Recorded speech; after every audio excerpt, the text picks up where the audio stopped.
Hi friends, welcome to my food diary. ഇന്ന് നമ്മൾ ചെയ്യാൻ പോകുന്നത് ഒരു ഡൂനട്ടാണ്. ഡൂനട്ട് എന്ന് പറയുമ്പോൾ നമ്മളുടെ നാട്ടിലെ ഒരു ക്രീം പെന്നൊക്കെ പോലെ തന്നെ. അപ്പം ഡൂനട്ട് ഇപ്പം എല്ലാവർക്കും അറിയാവുന്ന കാര്യം, നമുക്ക് നാട്ടിലൊക്കെ സുലഭമായിട്ട് കിട്ടുന്ന സാധനമാണ് ഡൂനട്ട്. അപ്പം നമുക്ക് ഡൂനട്ട് എങ്ങനെയാണ് ചെയ്യുന്നതെന്ന് നോക്കാം. വീഡിയോയിലേക്ക് കിടക്കുന്നതിന് മുമ്പ് ഇതുവരെയും ഈ ചാനൽ സബ്സ്ക്രൈബ് ചെയ്തിട്ടില്ലാത്തവർ പ്ലീസ് ഒന്ന് സബ്സ്ക്രൈബ് ചെയ്യുക. അതോടൊപ്പം പുതിയ നോട്ടിഫിക്കേഷനായിട്ട് ആ ബെൽ ഐക്കൺ കൂടി ഒന്ന് എനേബിൾ ചെയ്യുക. അപ്പം നമുക്ക് ഡൂനട്ട് എങ്ങനെയാണ് ചെയ്യുന്നതെന്ന് നോക്കാം.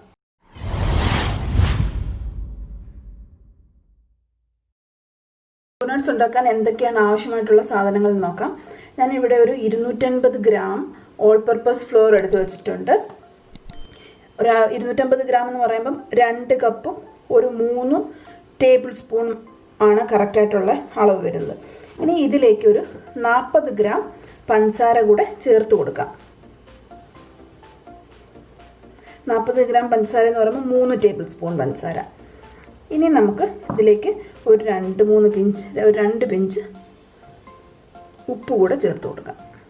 നമ്മൾ ആ മധുരം ബാലൻസ് ചെയ്യാൻ വേണ്ടിയിട്ട് ഏതൊരു ഡിഷ് ഉണ്ടാക്കുമ്പോഴും, അതായത് ഏതൊരു ഡെസേർട്ട് ഉണ്ടാക്കുമ്പോഴും നമ്മൾ അതിനകത്ത് ഒരു അല്പം ഉപ്പ് ചേർത്ത് കൊടുക്കാറുണ്ട്. പിന്നെ അതോടൊപ്പം ഒരു 2-3 പിഞ്ച് നട്ട്മഗാണിത്. നട്ട്മഗ് എന്ന് പറഞ്ഞു കഴിഞ്ഞാൽ നമ്മുടെ ജാതിക്കയില്ലേ, ജാതിക്ക നല്ലതുപോലെ ഉരച്ചെടുത്തത്, നല്ലതുപോലെ പൊടിയാക്കിയത്, ജാതിക്കയുടെ പൊടി, അതും കൂടെ ഇതിനകത്ത് ചേർത്ത് കൊടുക്കാം നമുക്ക്. ഇനി ഇത് നല്ലതുപോലെ ഒന്ന് മിക്സ് ചെയ്തെടുക്കുക.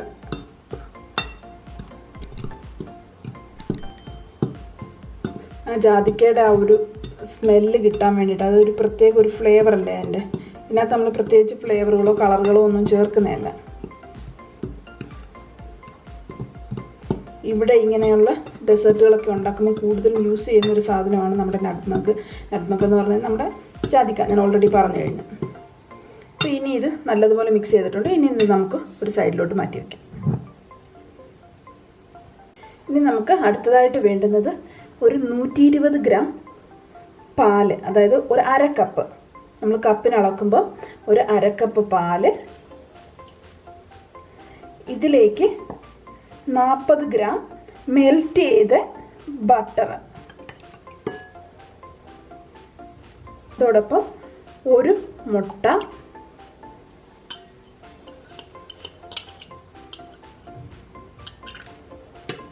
ഒരു 7 ഗ്രാം ഈസ്റ്റ്. ഡ്രൈ ഈസ്റ്റ് ആണ്. 7 ഗ്രാം ഈസ്റ്റ് എന്ന് പറയുമ്പോൾ നമ്മുടെ ഒരു 1/2 ടേബിൾ സ്പൂൺ, ഇതേപോലെ ഒരു മെഷറിംഗ് കപ്പിന് 1/2 ടേബിൾ സ്പൂണാണ് ഡ്രൈ ഈസ്റ്റ് വേണ്ടുന്നത്. അപ്പം ഇത് നമുക്ക് നല്ലതുപോലെ ഒന്ന് മിക്സ് ചെയ്ത് മാറ്റി വയ്ക്കാം.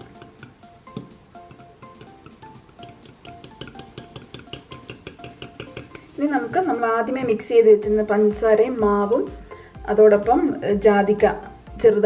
ജാതിക്കയുടെ പൊടിയും കൂടെ മിക്സ് ചെയ്ത് വെച്ചിരുന്നു. ഇനി ഇതിലേക്ക് നമ്മൾ മിക്സ് ചെയ്ത് വെച്ചിരിക്കുന്ന പാലും ഈസ്റ്റും കൂടെ ചേർത്ത് നല്ലതുപോലെ ഒന്ന് ഇളക്കിയെടുക്കാം. പാല് ഫ്രിഡ്ജിൽ നിന്ന് നേരിട്ടെടുത്ത് ഉപയോഗിക്കരുത്. അപ്പോൾ അത് ഈസ്റ്റ് അതിനകത്ത് പ്രവർത്തിക്കുകയില്ല. അപ്പം ഈസ്റ്റ് ഇട്ടതിൻ്റെ പ്രയോജനം ഉണ്ടാകത്തില്ല, അത് പൊങ്ങി വരികയില്ല. അത് കാരണം ഒരു റൂം ടെമ്പറേച്ചറിലായിരിക്കണം. അതല്ല ഡയറക്റ്റ് എടുത്താൽ ചെയ്യുന്നതെന്നുണ്ടെങ്കിൽ ജസ്റ്റ് ഒന്ന് ചെറുതായിട്ട് ചൂടാക്കിയതിന് ശേഷം മാത്രമേ ഉപയോഗിക്കാവൂ. നമുക്ക് ഇതിനകത്ത് കുറേശ്ശെ ഒഴിച്ചു കൊടുത്ത് വേണം ചെയ്യാൻ. എല്ലാം കൂടെ ഒരുമിച്ച് ഒഴിക്കരുത്.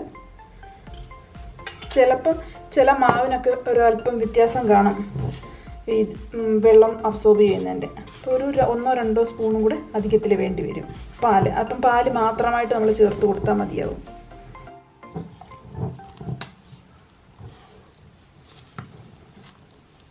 ഇത് നമുക്ക് കൈവച്ച് നല്ലതുപോലെ ഒന്ന് കുഴച്ചെടുക്കാം. ഇത് നമ്മൾ നല്ലതുപോലെ കുഴച്ചെടുത്തിട്ടുണ്ട്. ഇനി ഇത് ഞാൻ കൗണ്ടർ ടോപ്പിലോട്ട് ഇട്ടിട്ട് നല്ലതുപോലെ, അതായത് നമ്മൾ ഈ പൊറോട്ടയ്ക്കൊക്കെ കുഴക്കത്തില്ലേ, ആ ഒരു രീതിയിൽ നല്ലതുപോലെ കുഴയ്ക്കണം. അപ്പോൾ നമ്മൾ എത്രമാത്രം നല്ല വൃത്തിയായിട്ട് കുഴയ്ക്കുന്നോ അതിനനുസരിച്ച് നല്ല സോഫ്റ്റായിട്ട് പഫിയായിട്ട് വരത്തുള്ളൂ. അപ്പോൾ ഇത് നമുക്ക് നല്ലതുപോലെ ഒന്ന് കുഴച്ചെടുക്കാം. ഇത് നമ്മൾ നല്ലതുപോലെ കുഴച്ച് റെഡിയാക്കി എടുത്തിട്ടുണ്ട്. ഇത് കുഴയ്ക്കാൻ ഒരു ഇച്ചിരി പാടാണ്. എന്താ കാര്യം എന്ന് വെച്ചാൽ നമ്മൾ കയ്യിലെല്ലാം നല്ലതുപോലെ പറ്റി വരും. ആദ്യം ഇത് കുഴയ്ക്കുന്ന സമയത്ത് ആ സമയത്ത് കയ്യിൽ നല്ലതുപോലെ നെയ്യോ അല്ലെങ്കിൽ ഒരല്പം പൊടിയോ ചേർത്തതിന് ശേഷം നമ്മൾ മിക്സ് ചെയ്യുക. അപ്പോൾ ഇത് നല്ലതുപോലെ കുഴച്ചെടുത്തിട്ടുണ്ട്. അതിനുശേഷം ഞാനിവിടെ ഒരു പാത്രം ഗ്രീസ് ചെയ്ത് വെച്ചിട്ടുണ്ട്, ഒരല്പം ബട്ടർ ചേർത്ത് വെച്ചിട്ടുണ്ട്. ഇനി ഇത് നമുക്കൊരു 1-1.5 മണിക്കൂർ റെസ്റ്റ് ചെയ്യാൻ വയ്ക്കാം. അപ്പം നല്ലൊരു ബോൾ ഷേപ്പിലാക്കി ഇതിനകത്ത് വെച്ചിട്ടുണ്ട്. ഇനി ഇതൊരു 1.5 മണിക്കൂർ റെസ്റ്റ് ചെയ്യാൻ വെച്ചതിന് ശേഷം നമുക്ക് നോക്കാം. മാവ് ഇവിടെ നല്ലതുപോലെ പുളിച്ചിട്ട് ഞാൻ ഇവിടെ അടച്ചു വെച്ചിരുന്ന അടപ്പിൻ്റെ അടി വരെ നല്ലപോലെ പുളിച്ച് പൊന്തി. കണ്ടോ, മാവ് നല്ലതുപോലെ ഇതായിട്ടുണ്ട്. അപ്പോൾ കയ്യിലൊരല്പം എണ്ണ പുരട്ടിയതിന് ശേഷം അത് എടുത്ത് മാറ്റാം. നമ്മൾ പുളിച്ച് റെഡിയായിട്ട് വന്ന് ആ മാവ് നല്ലതുപോലെ വീണ്ടും അതിനകത്ത് നല്ലതുപോലെ ഉരുട്ടിയെടുത്തിട്ടുണ്ട്. ഇനി ഇത് ഞാൻ ഇവിടെ കൗണ്ടർ ടോപ്പിലോട്ട് ഒരല്പം പൊടി കൂടെ ഇട്ടതിന് ശേഷം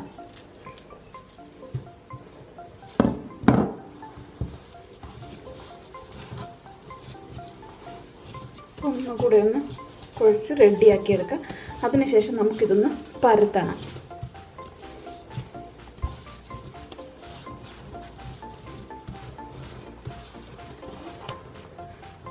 ഞാനിത് പകുതി ആക്കിയിട്ടാണ് പരത്തുന്നത്.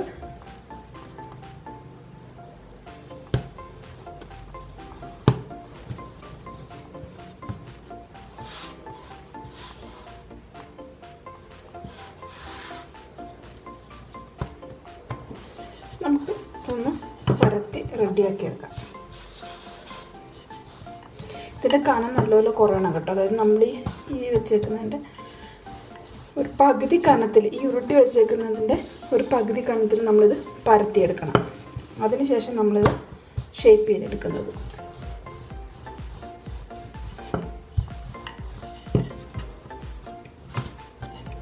ഈ ഒരു കനം മതി. ഈ ഒരു കനത്തിൽ വേണം നമ്മൾ പരത്തിയതിന് ശേഷം ഷേപ്പ് ചെയ്തെടുക്കാം. ഞാനിപ്പോൾ ഇവിടെ ഒരു അടപ്പാണ് എടുത്തിരിക്കുന്നത്. ആ അടപ്പ് വെച്ച് ഒന്ന് ഷേപ്പ് ചെയ്തെടുക്കാം.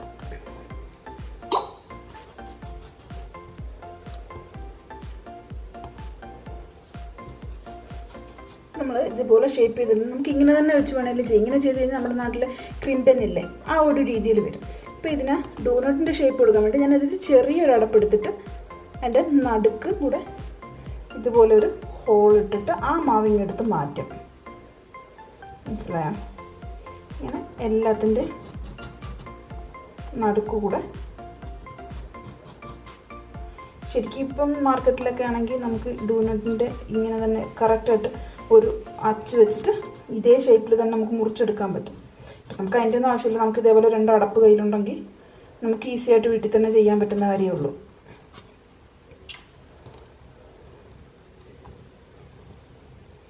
ഇതേ അപ്പം നമ്മൾ ഈ ഒരു ഷേപ്പിൽ റെഡിയാക്കി എടുത്തിട്ടുണ്ട്. ഇനി ഇത് നമുക്ക് എണ്ണയ്ക്കകത്തിട്ട് മൂപ്പിച്ചെടുക്കണം. നമ്മുടെ എണ്ണ ഇവിടെ നല്ലപോലെ ചൂടായിട്ട് വന്നിട്ടുണ്ട്. നമ്മൾ ആ ഷേപ്പ് ചെയ്ത് വെച്ചിരിക്കുന്ന മാവുകൾ ഓരോന്നായിട്ട് എണ്ണയിലോട്ട് ഇട്ട് കൊടുത്ത് നമുക്ക് നല്ലപോലെ ഒന്ന് വറുത്തെടുക്കാം. നമുക്ക് ഓരോന്നായിട്ട് എണ്ണയിലോട്ടിട്ട് വറുത്തെടുക്കാം.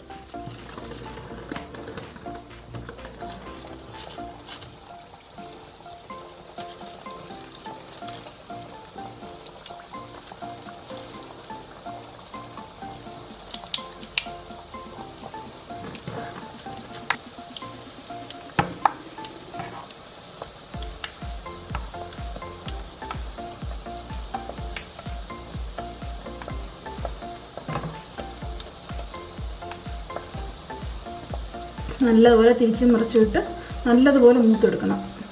കണ്ടോ, നമ്മൾ ആ കനം കുറച്ചെടുത്തത് കൊണ്ട് കറക്റ്റായിട്ട് അത് ആ എണ്ണയ്ക്കകത്ത് മൂത്ത് കഴിഞ്ഞപ്പോൾ നല്ലതുപോലെ പൊങ്ങി വരുന്നുണ്ട്.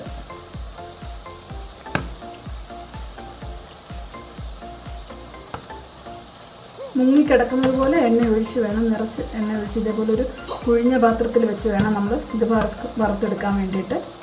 എങ്കിലേ നല്ലതുപോലെ പൊന്തി വരുള്ളൂ.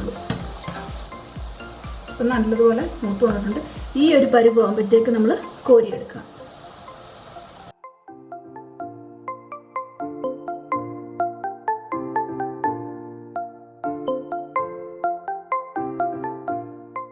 നമ്മൾ ഇതുപോലെ എല്ലാം വറുത്ത് കോരിയിട്ടുണ്ട്.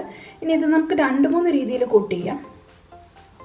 ആദ്യം തന്നെ സിമ്പിളായിട്ട് ചെയ്യാൻ പറ്റുന്നത്, അതായത് പഞ്ചസാര എടുത്ത് വെക്കുക, അതിനോട് ചൂടോടെ തന്നെ ഇത് പഞ്ചസാരക്കകത്ത് മുക്കിയെടുക്കണം. നല്ല ചൂടോടെ തന്നെ ചെയ്യണം, എങ്കിലത് പഞ്ചസാര അതിൽ പിടിക്കുകയുള്ളൂ. ചോക്ലേറ്റ് റെഡിയാക്കി വെച്ചിട്ടുണ്ട്. ഇനി നമുക്ക് കുറച്ചൊന്ന് ചോക്ലേറ്റിൽ ഡിപ്പ് ചെയ്തെടുക്കാം. അത് ഞാൻ ഒരു സൈഡ് മാത്രമേ, ഇതുപോലെ ഒറ്റ സൈഡ് മാത്രമേ ഡിപ്പ് ചെയ്യുന്നുള്ളൂ. ഷുഗർ ബീറ്റ്സ് കൂടെ ഇട്ട് കൊടുക്കാം. കുട്ടികൾക്കൊക്കെ ഭയങ്കരമായിട്ട് ഇഷ്ടമാകും.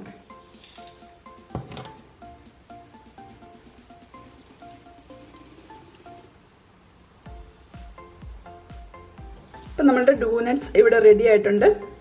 നിങ്ങൾക്ക് എൻ്റെ ഈ വീഡിയോ ഇഷ്ടമായെങ്കിൽ എൻ്റെ ഈ ചാനൽ സബ്സ്ക്രൈബ് ചെയ്യാൻ മറക്കരുത്. അതോടൊപ്പം പുതിയ നോട്ടിഫിക്കേഷനായിട്ട് ബെൽ ഐക്കൺ കൂടി ഒന്ന് എനേബിൾ ചെയ്യുക. അപ്പം പുതിയൊരു വീഡിയോയുമായി അടുത്ത് തന്നെ കാണാം. ബൈ.